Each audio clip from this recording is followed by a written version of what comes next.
A weird white spot on a banana is a sure sign you probably want to throw them away, as these are the nests of spiders. I'm talking about the Brazilian wandering spider, as it has no GPS. And this guy is dangerous, also known as the world's most venomous spider. One bite and your nervous system is instantly blocked. As a nasty bonus, you get nausea and blurred vision. Don't worry, they're most likely to be found in South America. But since they like to hide, they can sneak into the banana box and travel wherever the bananas travel. They like to travel in their sack, and there is evidence of a mama spider traveling together with her baby spiders. Oh goody. Ever eaten canned food? Chances are you've hoovered up some maggots too. Those critters can be found in all types of food. Canned tomatoes? Sure thing. Canned mushrooms? Absolutely. Maggots are crazy about those. They love it so much that 20 maggots are good to go for 3.5 ounces of drained mushrooms. Sorry, pal, there's nothing we can do. Just accept it. Some creepy things in your food may actually be approved by the FDA. As weird as it may sound, the FDA is okay with 30 or more insect parts per chocolate bar. Want to know more? Okay, how about rodent hair in your peanut butter? Yummy. Despite the fact that peanut butter is one of the best controlled by FDA products out there, they don't see anything bad in a couple of rodent hairs per jar. Now, let's check your intuition. Question 1. How much mold is acceptable in apple butter according to the FDA? Not that much, actually. 12% mold is acceptable. Question 2. How much mold is okay for cherry jam? Things are getting stinkier, as 30% mold is okay for cherry jam. The last one? What about blackcurrant jam? Ready? 75% moldy blackcurrant jam is FDA approved. I don't think I'm going to eat peanut butter with blackcurrant jam ever again. Broccoli is both good for health and risky at the same time. It's not that you shouldn't touch broccoli, but it's a rather friendly reminder to check your veggies. What if there might be a dangerous insect lurking inside your broccoli? Let's say the black widow spider. Their bite is not as bad as the Brazilian wandering spider's bite, but it's still not good. It's a true story. A guy from Ohio did find such a spider in broccoli. Luckily, the story has a happy ending. The person who found it called the local animal sanctuary, and the Ohio Another Chance Sanctuary adopted the spider and gave it a really cute name. Broccoli. Hey, wait a minute. We're adopting spiders now? Ho ho ho! Christmas is soon, and you opt for a live Christmas tree. Before dragging that tree right to your place, you better inspect it thoroughly. See that walnut-sized pinecone-shaped object hanging on your tree? Bad news. This is someone's dormitory. It's an egg sack holding hundreds of little mantises waiting to hatch in your home and celebrate the holidays together. So, unless you want to share your bed with them, make sure all the surprises are under the Christmas tree, not on it. Right, you don't want to risk and opt for the fake Christmas tree. Good choice. Thing is, fake trees are 3 times less likely to catch fire than live ones. But it doesn't mean it's totally safe. You have to be careful either way. Use appropriate lighting and never place the fake tree too close to the heat source. Flame-resistant models are the best. Alright, nearsighted people, beware. If you ever see something that looks either like an Oreo cookie or an ancient coin with a quaint design, you better put on your glasses before touching it. You know, this might be a terrifying spider. What, again? Yeah. I'm talking about the Chinese hourglass spider. And I honestly have no idea why they call it the hourglass spider, and not the cookie spider. These guys live in Southeast Asia, Mexico, and Guatemala, and it seems like it doesn't really care that much about cold, since it can even chill in some parts of the United States and Canada. These spiders are notorious for setting up traps. They build burrows, and once they detect motion, bam, they pounce. Also, those burrows help them keep unwanted visitors, such as wasps, at bay. Good news? We humans are way too large for them to drag us into their dungeons, and despite many viral posts, they're not poisonous to us. Phew! What time is it? It's time to debunk another myth. Now, some time ago, there was a viral TikTok video with strawberries soaked in salt water. The video looked pretty gross because of worm-like bugs crawling from the strawberry. But this one is sort of a myth that all the strawberries are swarming with larvae. First off, they all get checked and soaked before shipping. Moreover, there are fruit flies, which are quite different. Thing is, if the berries wait on the counter to be bought for too long, they start attracting fruit flies, which lay teeny tiny eggs, which then turn into larvae, which then turn into new fruit flies. The key point here is that these fruit flies are everywhere – supermarkets, smaller stores, and even in your kitchen. And yeah, you're pretty much likely to eat them each time you munch on pretty much any berries. You say gross, I say natural protein. Just kidding. Don't worry, plant larvae aren't dangerous for people. Also, you don't need to soak your berries in salt water. A thorough rinse will do. Now, it's best to avoid some fruits if they're underripe. Lychee is a good example here. Despite their innocent appearance, they can be pretty dangerous. If you eat them before they're ripe, you're likely to consume some toxins too. It's not as bad as you can imagine, but this toxin can significantly lower your blood sugar. For people with certain conditions, it may lead to unwanted consequences, including fever and even worse. So, nothing extraordinary here, just make sure your lychees are ripe. Now, you might think that black sooty spots on your apple are a true sign the fruit isn't edible, but it's not quite true. First off, those sooty spots are nothing but a cosmetic issue, even though it's a fungus. But don't worry, it's not dangerous or something. Option 1, scrub those spots off and munch on your apple. Option 2, peel the apple and munch on it. Option 3, where you throw the apple away, doesn't exist. Now, beware if the salmon you're about to buy has caviar. It might be a sign this fish is not going to be as yummy as you want. Salmon from the Pacific Ocean tend to lay eggs in freshwater, so they have to migrate when they do that. But once the salmon is in freshwater, all its systems kind of stop working and the fish stops eating. Such salmon is still edible, but the quality is way poorer than it could be. And what if you see a white capsule on your kale, which is supposedly a cocoon? Hey, no need to throw your dinner away. You can simply remove this aspiring butterfly, or fly, give that kale a fine rinse, and enjoy your salad. Oh, almost forgot, be careful with pre-packaged salads. Even though the manufacturers claim they're safe to eat without washing, there is evidence of people getting health conditions because of unwashed prepackaged salads. Those salads landed them with hefty medicine bills to get rid of the consequences. Imagine you suddenly notice a fly in your drink. Is it doing the backstroke? Will you finish the glass or pour another one? Well, it depends on the gender of the fly. If you've got a female fly in your drink, a couple of minutes later the taste will get funky. If a male fly wants to take a bath in your glass, it won't ruin the drink. Thing is, the female flies have certain pheromones that are in charge of that funky smell. Even if you fish the fly out instantly, the drink can still lose its original taste, as even 1 nanogram of pheromone is enough.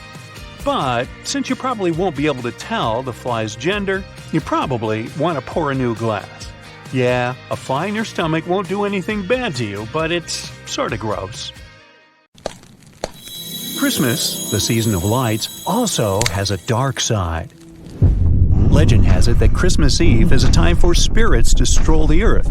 Today, we'll look at scary monsters, mysterious entities, and more. The Yule lads, hailing from Iceland, make for quite a Christmas tradition. In contrast to the charming 7 dwarfs of Snow White, these 13 gnome-like trolls bring a touch of quirkiness to the holiday season. The Yule lads first made their literary debut in a 17th century poem. These playful youngsters, each with their own unique names and abilities, sprinkle a touch of mischief in the 13 days leading up to the grand Christmas celebration. Their cozy home is nestled in a mountain cave, where they reside with their interesting parents. The clan's father is a leisure master and prefers to hang out in the cave. Their mother is a giantess with an unusual craving for adventure. She seeks out mischievous children to join her in preparing a stew. Out of the troll kids, Spoonlicker, for instance, is known for his habit of thoroughly cleaning utensils with his tongue. Meanwhile, Door Slammer engages in door-slamming antics that might remind you of an angry teenager. As for Sausage Swiper, well, the clue is in the name. And let's not forget about the family's feline friend, who is also known as Yule. This furry companion is a giant black cat. It's on the lookout for folks. If it spots children without brand new clothes, the encounter won't end so well for the kids. Wow, that's harsh.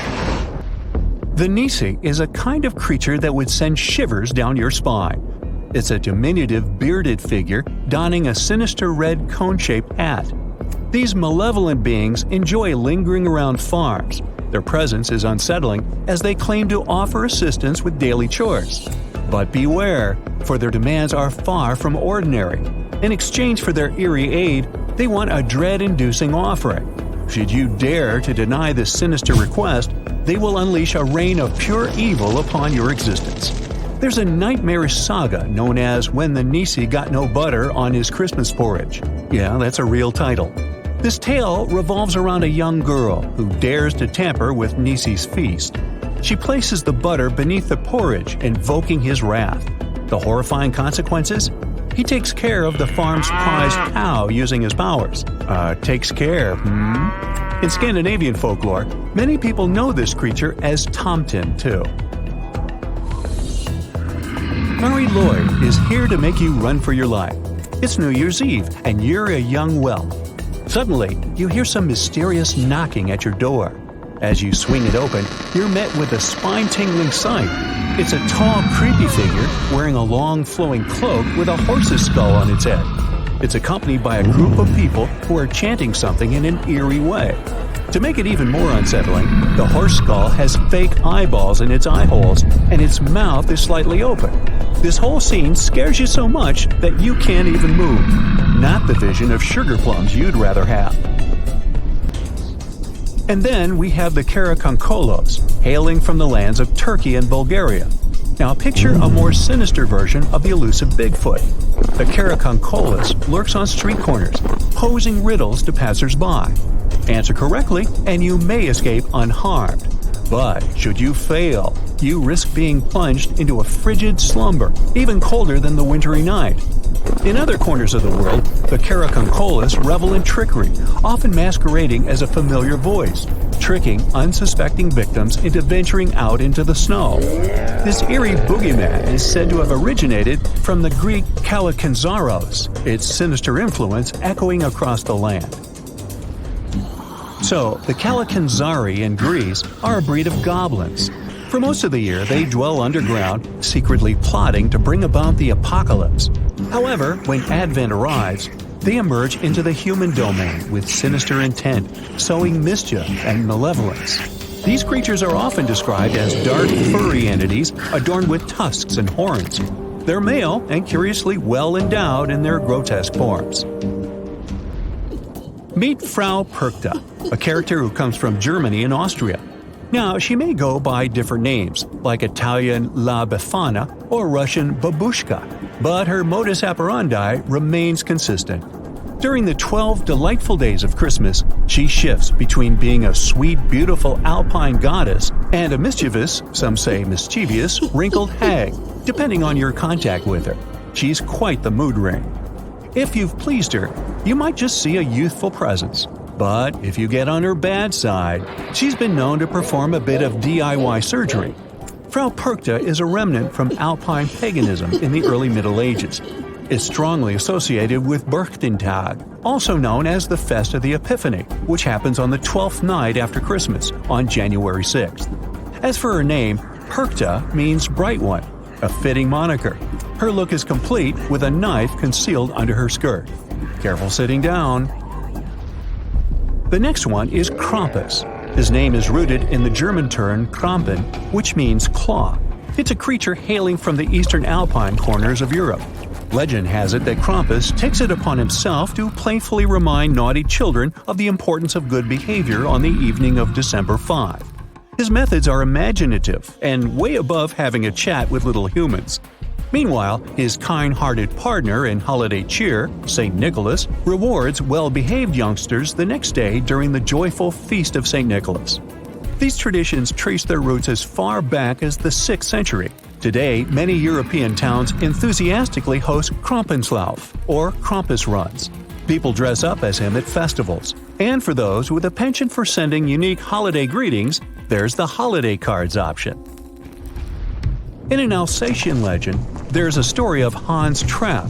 No, not the Von Trapp family. Hans is a local figure known for his extreme greed and lack of moral principles. He resorted to practicing witchcraft and making pacts with evil forces in pursuit of wealth. He faced a dramatic downfall. He lost both his wealth and his place in society. To evade detection, he adopted the guise of a scarecrow and wandered the countryside. At a certain point, he became fixated on the idea of experiencing the taste of human flesh. Oh boy.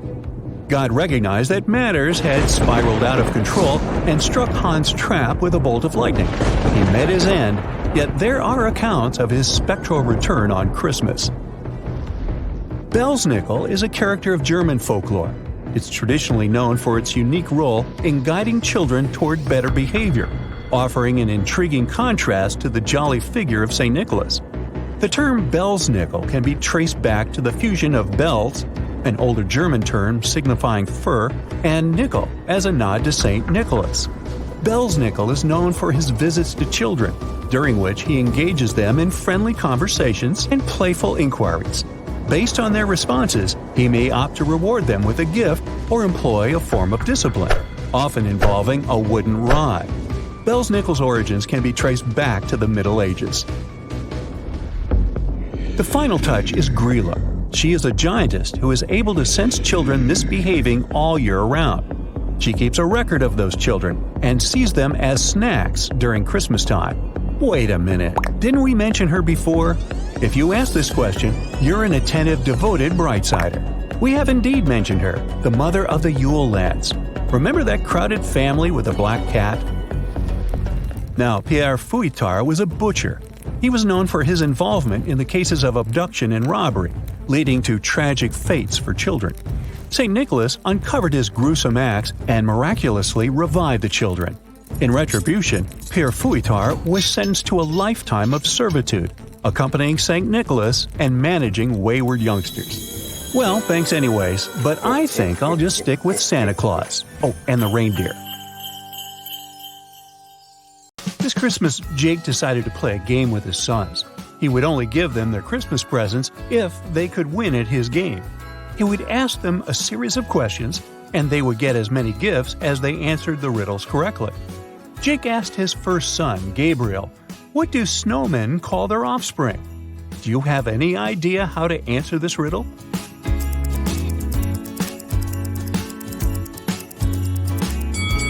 They call them children. Duh. Then Jake asked his only daughter, Julia, another question. "Knock, knock," he said. "Who's there?" she answered. "Tree," Jake said. "Tree who?" Can you guess the answer to this riddle?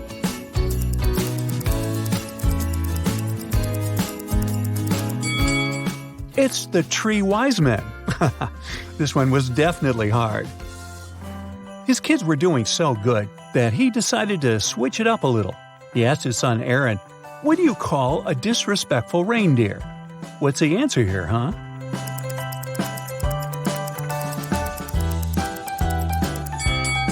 Well, let's see. A disrespectful reindeer is a Rudolph. For his last question, he asked all of his offspring together, "Where do Santa and the elves go to swim?" What do you think they answered?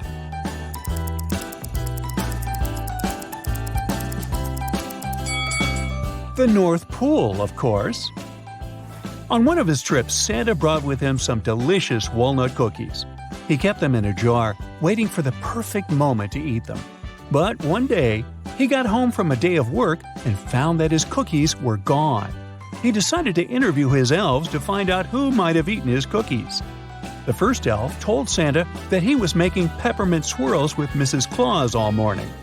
The second elf said he had spent the afternoon making homemade peanut butter for Christmas Day. And the last elf said he spent the day keeping an eye on the reindeer so they wouldn't fly away. Santa immediately knew who had eaten his cookies. How did he know?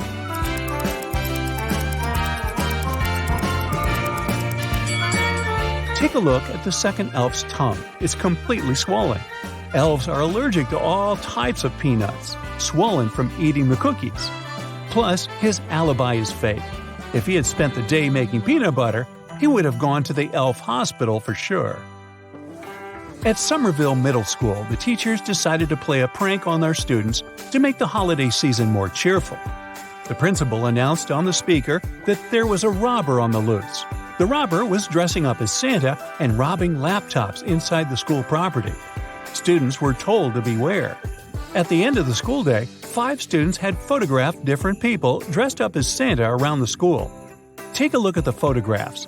Can you figure out who the fake thief is?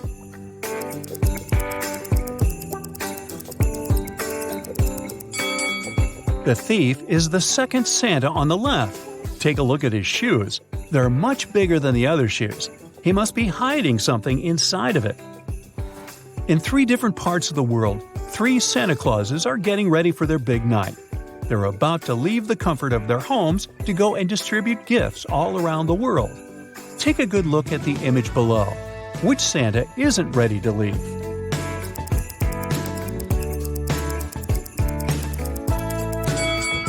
He's the one in the middle. He still doesn't have his belt on. He can't leave without his belt. And speaking of spotting the real Santa, take a look at these 2 chimneys. Can you tell who is the real Santa?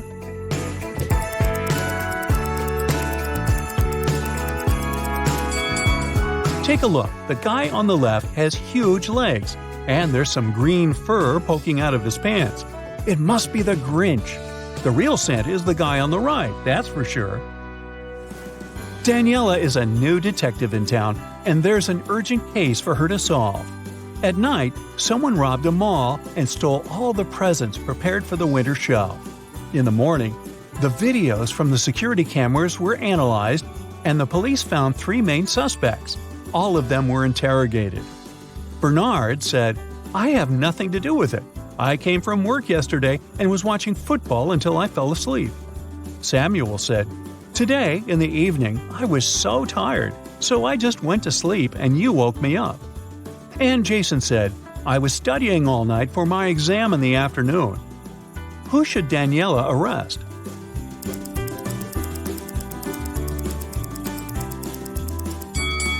Both Samuel and Jason look very tired, but only Jason has a valid reason for not sleeping.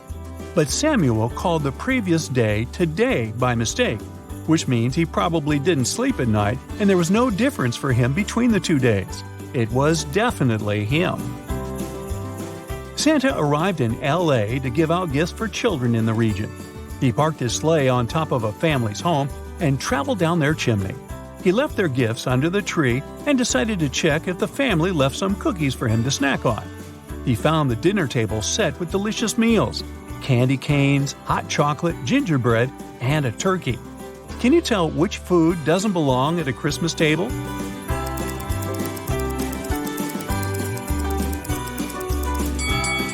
The turkey. They're usually eaten during Thanksgiving, not Christmas. Well, in some homes. On January 1st, Devin called the police to report a crime. He says he went to his neighbor's New Year's Eve party the night before, and during that time, someone must have broken into his house and stolen his laptop. When the police asked about the party, Devin said it was great. There was good food, and the tree lights in his house were shining brightly and beautifully. Devin added that he thought that his neighbor could have been the one that stole his things. Maybe he snuck inside the house when Devin was at his place having fun. The police officer went next door to interrogate Devin's neighbor, Tom. However, as soon as Tom opened the door, the officer knew he wasn't guilty of the crime and also that Devin was lying. How?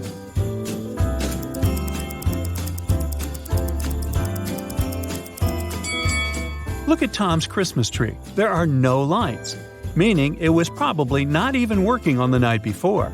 Devin was lying. He probably just wanted to get some insurance money. 4 Santa Clauses were flying aboard a commercial flight. But just before the aircraft was about to take off, the airline got an anonymous call saying that someone was trying to smuggle illegal goods into the aircraft. So they had to check everyone's bags. Each bag went through the X-ray machine again. The first Santa was carrying an extra pair of wigs, shoes, and costume. The second Santa was carrying shaving cream, a book, and several naughty or nice lists.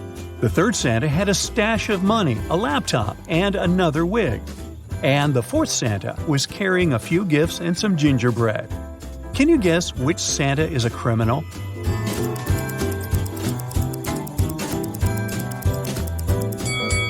It's the one carrying the shaving cream. Santa never shaves his beard, so he must be hiding something inside it. Jenny ran into her comedian friend on the street during the holiday season, and he was on fire, asking her to answer all of his riddles. The first thing he asked Jenny was, why is Santa really good at karate?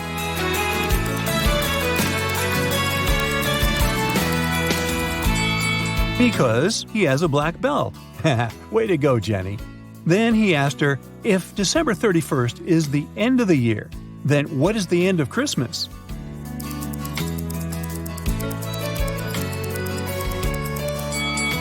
The letter S. Well, that sounded obvious. For his grand question, he asked Jenny, what do you call a person who is afraid of Santa?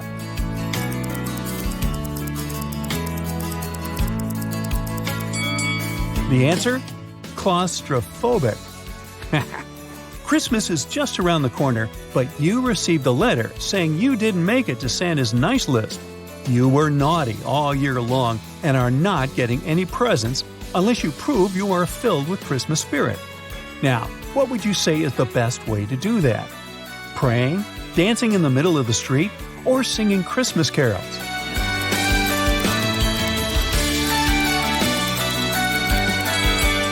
Well, it's definitely the last option. Carols are the best way to spread Christmas cheer. Merry Christmas! You've definitely seen all of these places on the screen during at least one holiday season, but would you recognize them in real life? Let's start with some easy ones for a warm-up. The Rockefeller Center Christmas tree has enough lights for a small country, and it has starred in more than one movie. So in this one, there's an adventurous young man separated from his family. I guess you got me at separated. It's Home Alone 2, Lost in New York. This movie is packed with real-life locks in the Big Apple, Queensboro Bridge, Plaza Hotel, Radio City Music Hall, the Empire Diner, the Woolman Rink, and the Bethesda Fountain in Central Park are all real. Don't look for Duncan's toy chest in the city, though. The facade used in the movie is actually the Rookery Building in Chicago. Kevin's uncle's house has a New York address in the movie, but in reality is a building in Universal Studios in Los Angeles. Alright, let's move on to our second location. Here's a hint for you. This building is an upscale department store in London. I hope you guessed it's Selfridges. And this is where one of the most famous scenes from Love Actually takes place, where Mr. Bean carefully wraps Alan Rickman's purchase at the jewelry counter. They say the founder of Selfridges coined the phrase, "the customer is always right," so I guess he wouldn't have liked Mr. Bean's work. While we're in this part of the world, how about a brief visit to Durham Cathedral? Does it look familiar to you? Anyone who has used the holiday season as an excuse to watch Harry Potter again will recognize this building. In the first movie, it played the part of Hogwarts on multiple occasions. Here, Harry releases his owl Hedwig, and Hagrid talks to the famous trio. In the second part, it's the place where Professor McGonagall teaches students to change animals into water goblets.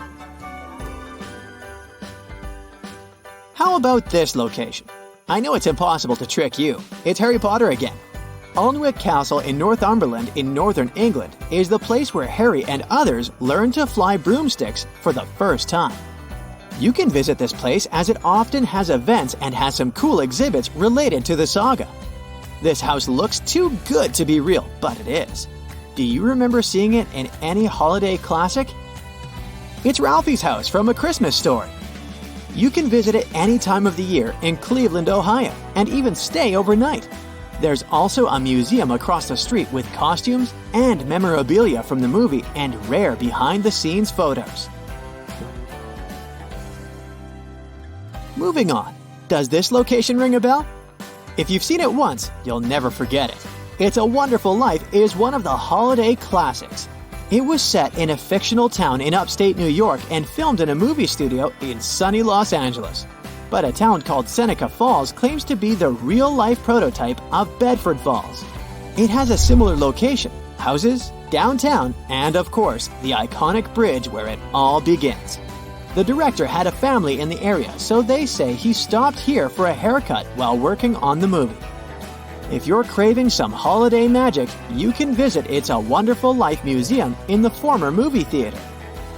Let's make things a little bit harder, shall we? Do you recognize this beautiful house? Well, it doesn't scream winter because it's a luxurious mansion in Southern California that became famous after The Holiday. The villa where Cameron Diaz's character lives was designed by a famous architect, Wallace Neff, as his own house in the late 1920s. It was built in the Mediterranean style and has a lot of beautiful details. But you don't see them in the movie because the interiors were on a separate soundstage. Several years ago, the mansion was on the market for around $12 million. This village looks like it comes straight from a fairy tale, but it's real, and you will easily remember it if you've seen this holiday classic. Did you get my hint? The Holiday Classic. Yep, it's the village where the second main character of the beautiful love story lives. You won't find Iris's house here because even the exterior was built for the movie. But the village itself is probably the most photographed place in Surrey, England, and it's called Sheer. It has some small shops, a tea house, a museum, an art gallery, 2 pubs, an old church, and the cutest old footbridge across the stream running through the center of the village. They had to cover the whole place in artificial snow to make it look like an idyllic December. Okay, I know you know what this building is, but what famous scene from which holiday movie was filmed inside its elevator? Yep, I think I gave it away when I said elevator. It's Elf, of course. The ever-awesome story of a human who was raised amongst elves at the North Pole, but eventually found his way to New York. I have to disappoint you though. There aren't really that many buttons inside the cabin, and they don't look like a Christmas tree. This landscape looks nothing like December, but the movie in question features some awkward family lunches and ugly sweaters, so trust me, it belongs here. Are you ready for the big reveal? It's Bridget Jones's diary. Stoke Park is where the bad guy, Daniel Cleaver, took Bridget for a weekend. The estate has more than 900 years of history, and it also starred in 2 James Bond movies. Wow, I wish I could teleport to this location right now. But whom would I meet there? Well, this is Bohemian Switzerland in Czechia, and you'd meet Lucy, Edmund, Susan, and Peter there. All the famous characters of the Chronicles of Narnia, The Lion, the Witch, and the Wardrobe. They filmed the summer scenes in New Zealand, and this place played the role of the Winter Wonderland. Shopping for gifts can be a tiring experience, especially when you do it at the huge Mall of America.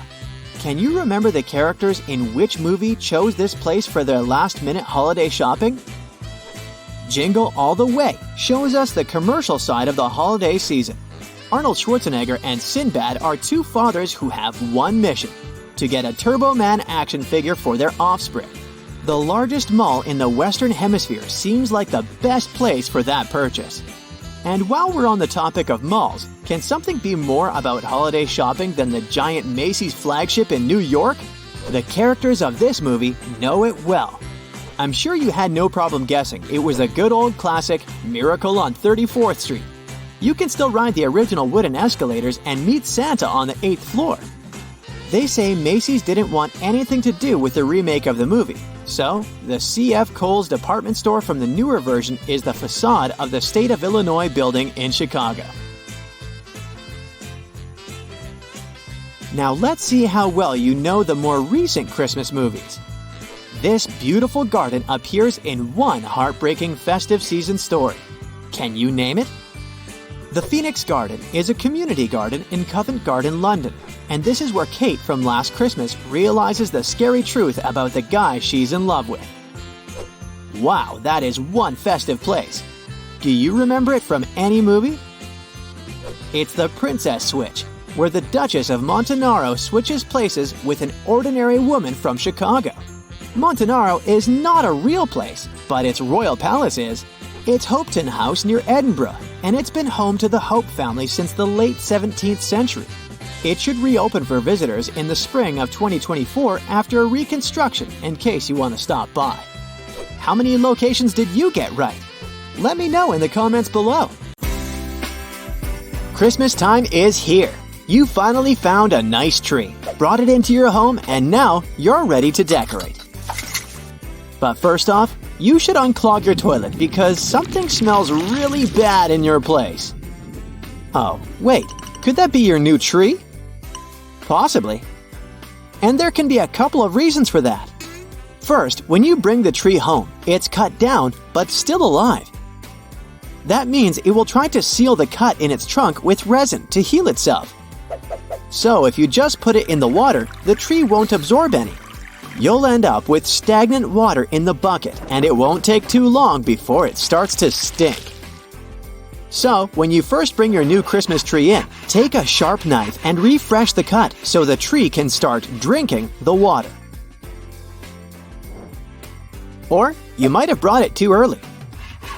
A Christmas tree enters the final stage of its life when you bring it indoors. When a tree has withered, it stops absorbing water. So, to keep it fresh for a longer time, it would be better to store it somewhere in a cold place, like a garage, or maybe even your garden for a while before you bring it inside. This way, your tree will get about 2 extra weeks before it starts to dry out. You can do your best, but there's always an option that you have picked the tree that wasn't fresh from the beginning. Not every vendor sells Christmas trees that are recently cut. Sometimes, they leave them in a warehouse for a few weeks before taking them out on sale. Here's a tip to notice the difference. When choosing your tree, run your hand through a branch. If you see needles come off, keep looking for a fresher one. But if you did buy a tree that's not that fresh, you can still perk it up. Put some fresh water in the stand and add an aspirin in there. Or you can try to mix some sugar, aspirin, and a little bit of lemon juice to get a couple of extra days of a good-looking tree that smells well. Sometimes, trees smell bad not naturally. It's done on purpose. Lincoln, Nebraska had a problem with people who kept stealing Christmas trees. To stop them, they had to add a liquid called fox urine. You can get that in a store that sells trapping supplies. They sprayed this liquid on their trees and left signs that claimed that the smell was really bad, especially if you brought the trees indoors. And to make the stench even stronger, they added a pinch of skunk smell. That combination was awful enough to keep the thieves away.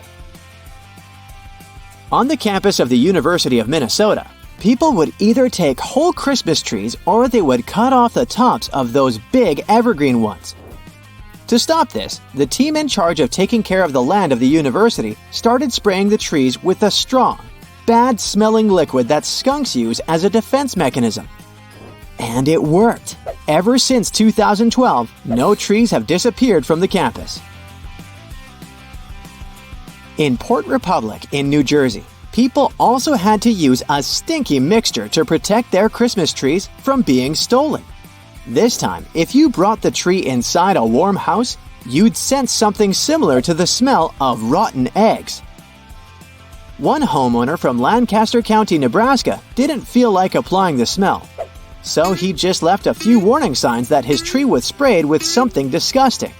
It worked for a couple of years, until he decided not to put up the sign since the tree had grown too tall, so he thought it was safe.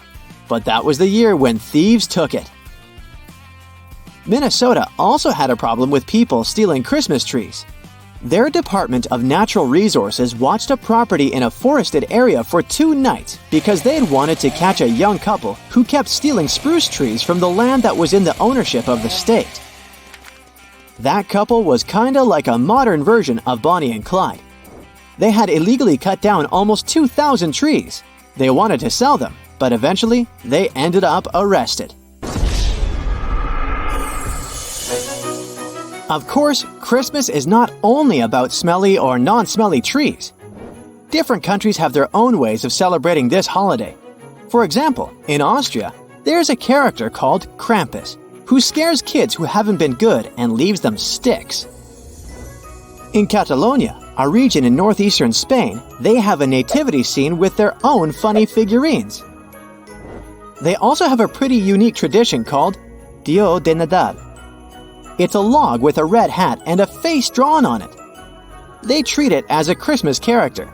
They feed the log bits of food and then hit it with a stick while singing a special song. The log is then supposed to poop out presents, which are often pieces of nougat candy. In Sweden, Christmas is not Christmas without Donald Duck. About 40% of Swedish people gather around their TVs on Christmas Eve to watch this popular cartoon. Ever since 1959, their main TV channel has been showing a special program called Donald Duck and His Friends Wish You a Merry Christmas. Back in the day, Sweden had only 2 TV channels, so this was the only time they could actually watch American and Disney cartoons. The tradition became so popular among people that many, during this program, used their phones less. There were even fewer emergency calls at that time. It's a tradition they really value, not something you can perhaps record and watch later. People are so into the show that they watch it in silence unless there's a funny scene, when they laugh, or when they want to share their favorite lines. Here's something that will warm your heart. J.R.R. Tolkien, the author of The Lord of the Rings, wrote letters to his kids every year where he presented as Father Christmas. These letters started off as simple Happy Christmas cards, but as time went by, they turned into more complex stories. After a while, he even started talking about goblins, a polar bear sidekick, the man on the moon, snow elves, and many other magical things. He even developed a special Arctic language. People in Iceland have a beautiful cozy tradition, which in translation from their language means Christmas book flood. It started back in the 1940s when paper was in short supply, so many would exchange books as presents. This tradition has remained, which is why Icelanders, even today, love giving and receiving books for this time of year. Sometime around mid-November, every household gets a book catalog they can use to order gifts for their family and friends just in time. The main day for exchanging presents is Christmas Eve.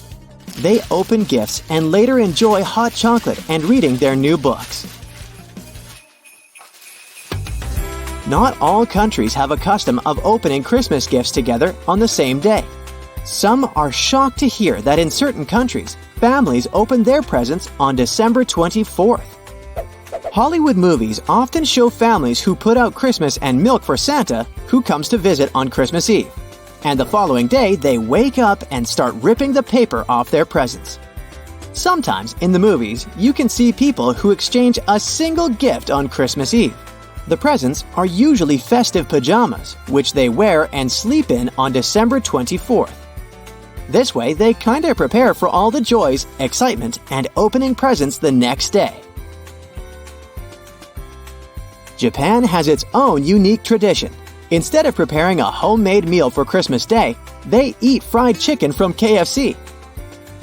It's so popular that people have to make their KFC orders weeks in advance to make sure they'll get their food. The Kentucky for Christmas slogan started as a part of a marketing campaign back in 1974, and now, decades later, about 3.6 million Japanese people enjoy their fried chicken for Christmas. People in Norway pay only half their tax in November, so everyone has more money for Christmas. That way, a month before Christmas is the time when Norwegian employees really make the most of their working hours. They might even put in a bit of overtime.